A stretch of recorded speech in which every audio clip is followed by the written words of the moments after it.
الله الرحمن الرحيم وبه نستعين. السلام عليكم ورحمة الله وبركاته.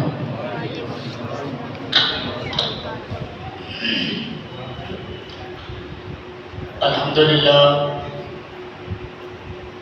لله الذي زين النبيين بحبيبه المصطفى ومن على المؤمنين بنبيه المجتبى وعلى آله وأصحابه نجوم الهدى الذي أرسل رسوله بالحق بشيرا ونذيرا. أما بعد فأعوذ بالله من الشيطان الرجيم. بسم الله الرحمن الرحيم. إن الله وملائكته يصلون على النبي يا أيها الذين آمنوا صلوا عليه وسلموا تسليما. اللهم صل على سيدنا ومولانا محمد وعلى آل سيدنا ومولانا محمد وبارك وسلم. صلاة وسلاما عليك يا رسول اللہ صلی اللہ علیہ وسلم. اللہ رب العزت کا فضل و احسان، اس کی توفیق خاص کہ اس نے ہمیں زندگی بخشی تاکہ ہم اس کی بندگی کر سکے، اس کی عبادت کر سکے، اس کی ریاضت کر سکے اور اس کو راضی کرنے کی کوشش کر سکے. حاضرین، ہمارے درمیان آل نبی اولاد علی، جگر گوشے غوث زمان، وارث علوم حضرت سیدنا محمد بغدادی، نبیر اعلی حضرت مولانا شاہ امیر الدین قادری رضی اللہ تعالیٰ، جگر گوشے اولاد علی، پروردہ آغوش ولایت حضرت سیدنا زین العابدین قادری رحمۃ اللہ تعالیٰ علیہ کے جانشین ہمارے درمیان موجود ہے. اور الحمدللہ حضرت کا تقریباً یہ 10واں سال لگاتار 10ویں شب میں یہاں پر بولنے کا. الحمدللہ کہ 10 سال سے حضرت محرم کی 10ویں شب میں یہاں پر بول رہے ہیں، اور مسلسل ایک جگہ پر بولنا یہ انوکھی بات ہوتی ہے، ہر کسی کی بس کی بات نہیں ہوتی ہے. اور یہ فیضان حضور غوث العالم ہے، اور ان کے آباء و اجداد کا ایک پر کرم ہے، اور وہ فیض ہمیں لٹانے کے لیے اس نہرو نگر کی سرزمین پر آتے ہیں. جیسا کہ قبلہ امام صاحب نے کہا حضرت کے حوالے سے کہ بہت سال سے وہ آتے، اس کے پہلے 10 سال سے پہلے وہ جمعہ میں تقریر کرتے تھے. 10 سال سے پہلے جمعہ میں کسی وقت آ گئے تو تقریر ہوتی تھی اور مولانا نماز پڑھایا کرتے تھے. تو خیر، آج کی یہ محفل ذکر شہداء کرب و بلا کے نام سے منسوب ہے، اور ہم اپنی مسجد میں ذکر شہداء کرب و بلا کے نام سے محافل کا انعقاد کرتے.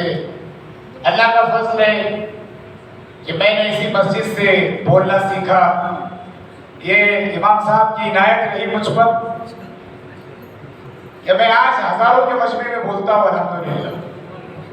اور تقریباً ابھی یہ 10واں میرا خطاب ہے لگاتار. کل میں ستارہ کی ادھر تقریر کرنے کے لیے تھا. تو اللہ کا فضل اور احسان، بڑوں کی شفقت ہمارے ساتھ شامل حال، تو آج ہم بولنے کے قابل ہوئے. ایک بات بول کر اپنی بات ختم کر دوں.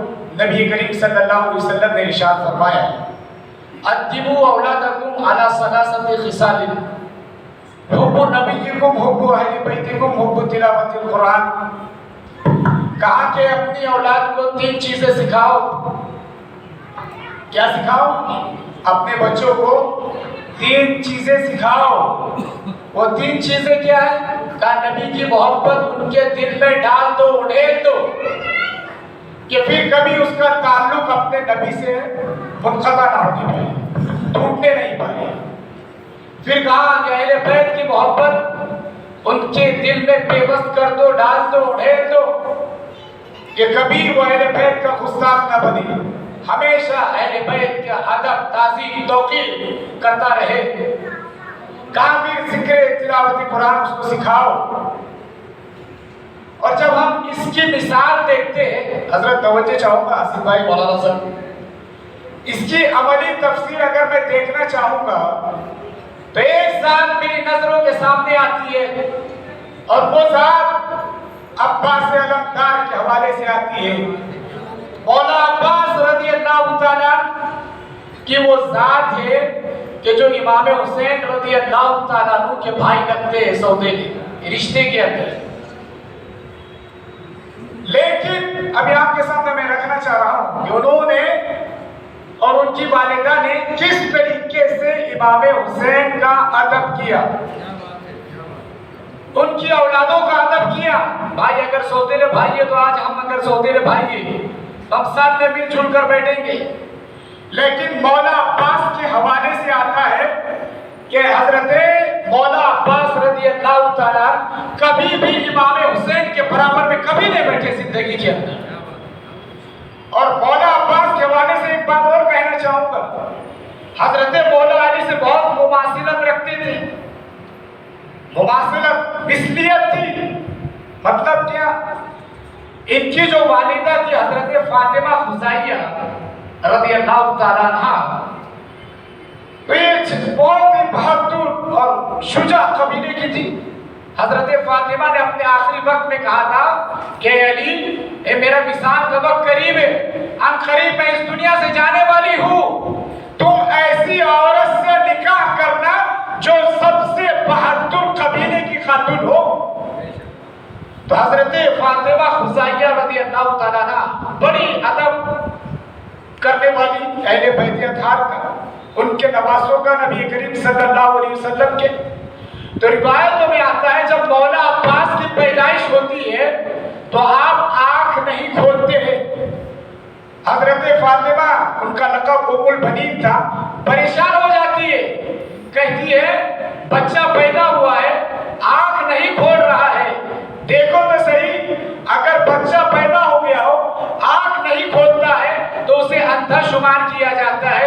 مولا علی کو بلایا جاتا ہے، اے جگر گوشے، اے رسول اللہ صلی اللہ علیہ وسلم کے داماد، اے فاطمہ الزہرا کے شوہر نامدار، اے حسنین کریمین کے والد بزرگوار، دیکھو تو صحیح، نور و نکھت میں ڈوبا ہوا ایک بچہ جنم لیا ہے لیکن آنکھ کھولنے کے لیے تیار نہیں ہے. مولا علی آتے ہیں، کہتے ہیں یہ تو ہماری خاندان کی ریت ہے، جب میں بھی پیدا ہوا تھا میں نے بھی اپنے آنکھوں کو نہیں کھولا تھا، یہ بچے نے پیدا ہوا ہے اس نے آنکھ نہیں کھولا ہے. پتہ ہے میں نے کب آنکھ کھولا تھا؟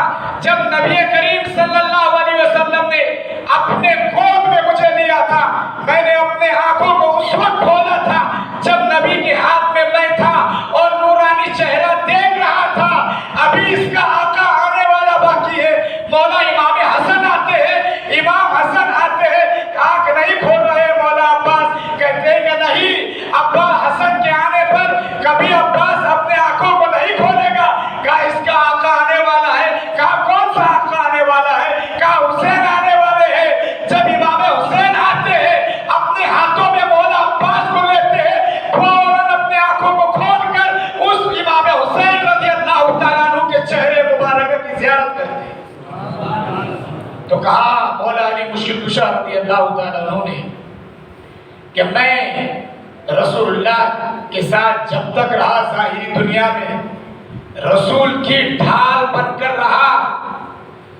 چاہے رسول سفر میں ہو، حضر میں ہو، خلوت میں ہو، جلوت میں ہو، ریاست میں ہو، مجاہدے میں ہو، مشقت میں ہو، کوئی بھی لمحات میں ہو، جب تک رسول اعظم صلی اللہ علیہ وسلم حیات رہے میں رسول اللہ کی ڈھال بن کر رہا. اور یہ جو عباس آ رہا ہے نا، آج اس کی پیدائش ہو رہی ہے، یہ بھی حسین کی ڈھال بن کر رہے گا، یہ بھی حسین کی ڈھال بن کر رہے گا. تو روایتوں میں آتا ہے کہ جب مولا عباس رضی اللہ تعالیٰ عنہ ساتھ میں رہے امام حسین رضی اللہ تعالیٰ عنہ کے، ہمیشہ جلوت میں ہو، خلوت میں ہو، مدینہ سے لے کر مکہ تک، مکہ سے لے کر کربلا تک امام حسین کے ساتھ حضرت مولا عباس رہے.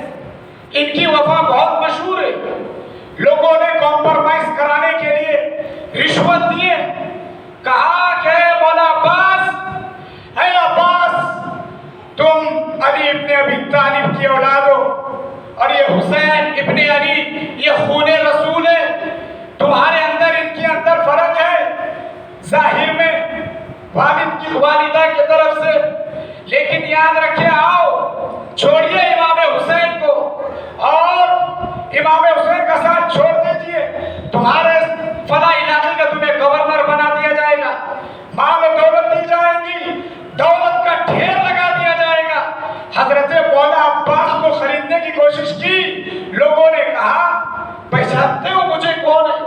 میرا مولا حسین ہے اور میں حسین سے کبھی بھی بے وفائی نہیں کر سکتا ہوں. تم کوفی ہے، تم سے کبھی بھی وفا کی بو نہیں آ سکتی. کوفی ہمیشہ لا یوفی ہوتے ہیں، ان سے وفا کی بو نہیں آ سکتی. میں اپنے آقا مولا امام حسین سے کبھی بھی بے وفائی نہیں کر سکتا. یاد رکھے میرا سر تن سے جدا ہو جائے تب بھی میں اپنے امام علی مقام سے، امام عرش مقام سے کبھی بے وفائی نہیں کر سکتا. لوگوں کو درس دیا مولا عباس رضی اللہ تعالیٰ عنہ نے کہ یاد رکھو مراحل آئیں گے، ظلم و زیادتی کی جائیں گی، لیکن کبھی بھی صبر کے دامن کو اپنے ہاتھ سے چھوٹنے مت دینا. لوگ آئیں گے کمپرومائز کرانے کے لیے، رشوت دیں گے، لوگ کہیں گے آؤ ہمارے پانے کے اندر تمہیں ساری چیزیں دی جائیں گی، حسیناؤں کا بازار لگایا جائے گا.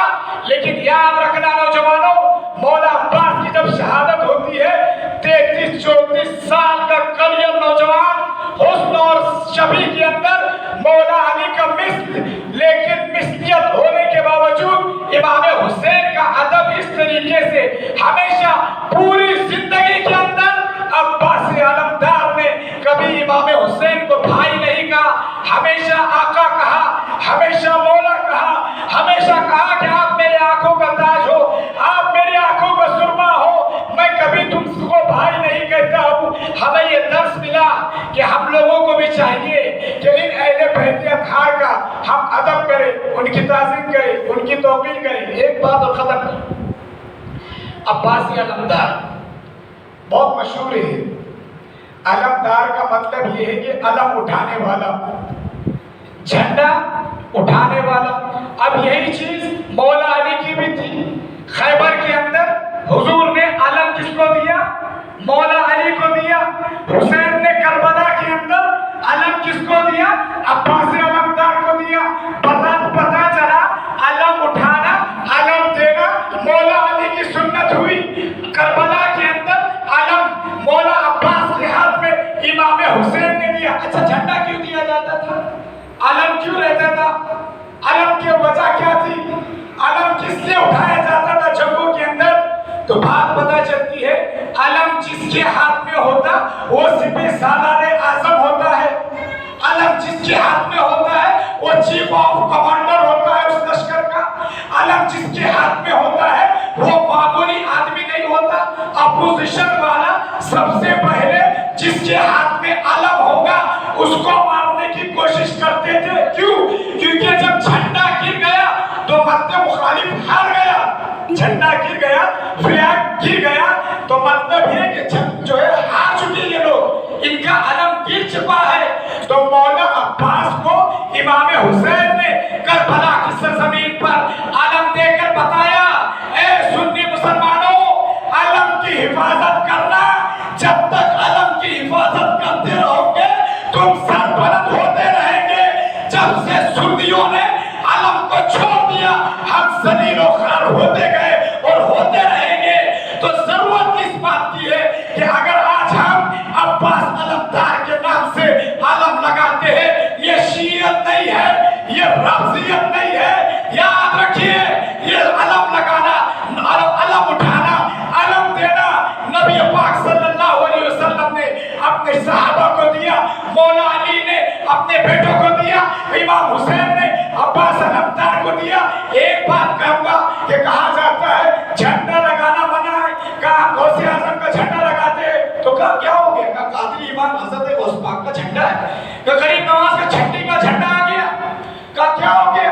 کہ غریب نواز کا چھٹی کا دن ہے نا، 6 رجب ہے. آج ہم جھنڈا لگا رہے ہیں تو وہاں پر نسبت دکھتی ہے، غوث اعظم کے جھنڈے میں نسبت دکھتی ہے، مول حضرت غریب نواز کے جھنڈے میں نسبت دکھتی ہے، مخدوم اشرف جہانگیر سمنانی کا جب عرس آتا ہے محرم کی 29 تاریخ کو تو بتایا جاتا ہے وہاں پر جھنڈا پھیلایا جاتا ہے، کیا کہا جاتا ہے؟ جھنڈا اونچا کرو کا پرچم کشائی کرو۔ کیوں پرچم کشائی کرے؟ عرس کا آغاز ہو رہا ہے، عرس کی محفل کی ابتدا کی جا رہی ہے، اس لیے پرچم کشائی کی جا رہی ہے۔ اور اگر سنی مسلمان جو ہے مولا عباس کے نام سے علم لگاتا ہے، علم کو بلند کرتا ہے، اس کو شیعہ نہیں کہتے۔ حسین شیعہ کا تھوڑی تھا، حسین تو ہم سنیوں کا تھا، حسین تو ہم سنیوں کی جان تھی، حسین کا سارا قافلہ ہمارے دلوں کی دھڑکن تھی۔ ہم لوگوں کو چاہیے عباس علمدار کے جس طریقے سے انہوں نے جھنڈا لگا کر بلند کیا، اسی طریقے سے ہم اپنی نسبت کو قائم رکھیں، کیونکہ سنیہ ساری نسبت پر قائم ہے۔ جہاں نسبت ٹوٹی وہاں سلسلہ ٹوٹا، جہاں نسبت ٹوٹی وہاں بیت ٹوٹ گئی، جہاں نسبت ٹوٹی وہاں سارا سلسلہ اوپر سے لے کر نیچے تک منقطع ہو جاتا ہے۔ تو بات پتہ چلی کہ ہمیں ان اہل بیت اطہار کا ادب کرنا چاہیے۔ انہوں نے جس طریقے سے ساری چیزیں کی، اللہ تبارک و تعالی ہم کو بھی ان کے بتائے ہوئے طور اور طریقے پہ عمل کرنے کی توفیق عطا فرمائے، اہل بیت اطہار کا ادب کرنے کی توفیق عطا فرمائے۔ وما علینا الا البلاغ۔ السلام علیکم ورحمۃ اللہ وبرکاتہ۔ حاضرین